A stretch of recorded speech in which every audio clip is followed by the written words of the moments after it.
Assalamualaikum warahmatullahi wabarakatuh. Selamat pagi anak-anak. Bagaimana kabar kalian hari ini? Semoga kalian selalu sehat dan dalam lindungan Allah. Anak-anak, hari ini kita akan belajar manfaat energi, yaitu tema 2, subtema 2, pembelajaran 1. Sebelum belajar, kita berdoa dulu ya. Berdoa, silakan. Berdoa, selesai. Anak-anak, hari ini kita akan belajar tentang membuat teks petunjuk pembuatan kincir angin dari kertas. Yang kedua, mengidentifikasi perubahan energi dan manfaatnya dalam kehidupan sehari-hari. Dan yang ketiga, mengidentifikasi macam-macam sumber daya alam dan pemanfaatannya dalam kehidupan sehari-hari. Nah anak-anak, apa saja tujuan pembelajaran hari ini? Yang pertama, setelah mengamati tampilan Microsoft Sway dari guru, kalian dapat membuat teks petunjuk pembuatan kincir angin dari kertas. Yang kedua, setelah mengamati tampilan Microsoft Sway dari guru, kalian mampu mengidentifikasi manfaat perubahan energi dalam kehidupan sehari-hari dengan tepat. Dan yang ketiga, setelah mengamati tampilan Microsoft Sway dari guru, kalian mampu mengidentifikasi sumber daya alam dan pemanfaatannya dengan tepat. Yang pertama adalah teks petunjuk. Apa itu teks petunjuk? Teks petunjuk adalah teks yang di dalamnya terdapat arahan, bimbingan, pedoman, atau panduan untuk melakukan, menggunakan, atau membuat sesuatu. Teks petunjuk memiliki ciri-ciri yaitu yang pertama jelas, yang kedua tersusun atau sistematis, yang ketiga mudah dipahami atau komunikatif, dan yang keempat lugas dan efektif. Nah, selanjutnya kita akan belajar jenis-jenis teks petunjuk. Ada 5. Yang pertama adalah petunjuk menggunakan alat, misalnya petunjuk menggunakan blender, petunjuk memasang baterai pada remote, petunjuk menggunakan mesin cuci, dan lain-lain. Yang kedua adalah petunjuk menggunakan obat. Biasanya dalam kemasan obat ada petunjuknya, misalnya obat ini diminum 3 kali sehari sebanyak 1 butir, seperti itu.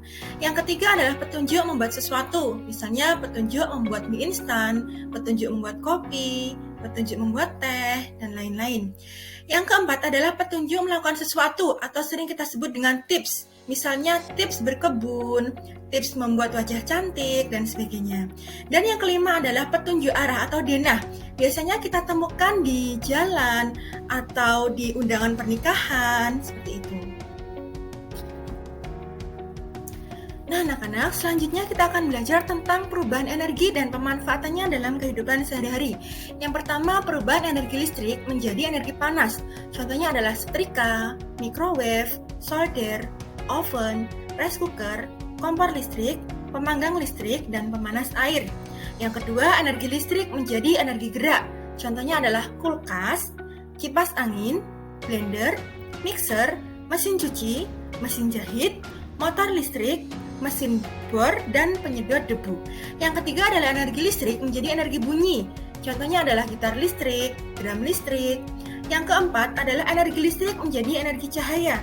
Contohnya adalah lampu listrik. Yang kelima adalah energi gerak menjadi energi bunyi. Contohnya adalah ketika kita bertepuk tangan, ketika lebah berdengung, dan suara derap langkah kaki kita. Yang keenam adalah energi gerak menjadi energi panas, yaitu contohnya ketika kita menggosokkan kedua telapak tangan kita. Lalu contoh yang lain adalah membuat api dengan batu. Batu digosok-gosokkan lama-lama akan menghasilkan api. Yang ketujuh adalah energi kimia menjadi energi panas. Contohnya adalah makanan yang kita makan sehari-hari. Yang kedelapan adalah energi kimia menjadi energi gerak. Contohnya adalah sepeda motor, mobil, dan kendaraan lain. Energi kimia yang dimaksud adalah bahan bakar yang digunakan oleh kendaraan tersebut. Yang kesembilan adalah energi cahaya ke energi listrik. Contohnya adalah panel surya. Jadi, cahaya matahari ditampung ke dalam panel surya sehingga menghasilkan energi listrik. Nah anak-anak, sekarang kalian sudah tahu kan bahwa benda-benda di sekitar rumah kalian mengalami perubahan energi. Coba identifikasi perubahan energi dari benda-benda di rumah kalian. Selanjutnya kita akan belajar tentang sumber daya alam dan manfaatnya dalam kehidupan sehari-hari. Simak penjelasan dari Bu Guru ya. Yang pertama adalah cengkeh. Cengkeh memiliki nama latin Syzygium aromaticum. Cengkeh berasal dari Maluku dan Ambon. Cengkeh memiliki manfaat antara lain sebagai bumbu tambahan di beberapa makanan, sebagai pembuatan kue, penguat aroma, obat alergi terhadap udara dingin. Selanjutnya adalah pala. Pala memiliki nama latin Myristica fragrans. Pala berasal dari Papua. Pala memiliki manfaat sebagai penyedap kue atau roti, sebagai tambahan saus, sebagai tambahan puding, dan sebagai sayuran atau bumbu dapur. Selanjutnya adalah lada. Lada memiliki rasa yang pedas. Lada memiliki nama latin Piper albilin, berasal dari Lampung dan Bangka, memiliki manfaat sebagai bumbu dapur, menyembuhkan penyakit influenza, meredakan sakit kepala, dan menyembuhkan perut kembung.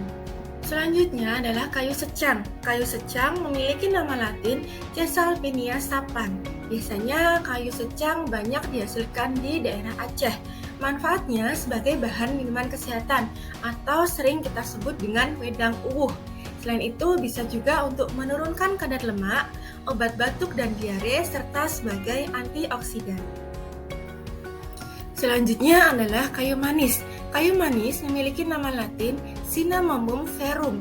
Biasanya banyak dihasilkan di daerah Jambi.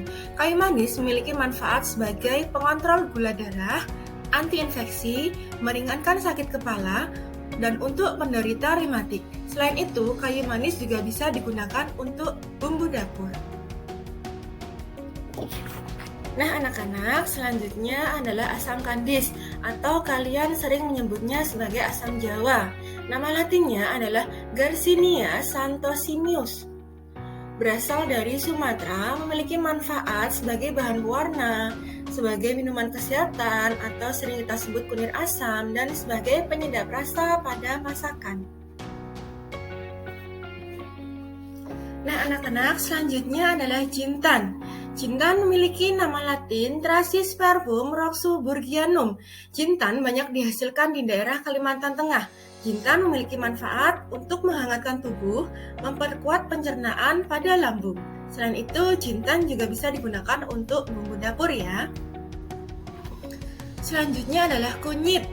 Kunyit memiliki nama latin Curcuma longa. Kunyit banyak dihasilkan di daerah Jawa Timur, memiliki banyak manfaat. Antara lain, meningkatkan stamina, mengurangi gejala flu, melancarkan pernafasan, mencegah radikal bebas, melawan penyakit Alzheimer atau pikun, menghambat pertumbuhan sel kanker, dan menyembuhkan diare. Kunyit juga sering kita gunakan sebagai minuman kesehatan atau disebut sebagai kunyit asam. Dan yang terakhir adalah jahe. Jahe memiliki nama latin Zingiber officinale. Jahe banyak dihasilkan di daerah Jawa Timur. Jahe memiliki manfaat untuk meredakan gejala batuk dan flu, untuk mengatasi berbagai peradangan, mengurangi risiko kanker, dan mengatasi mual dan demam. Jahe juga sering kita gunakan sebagai minuman kesehatan.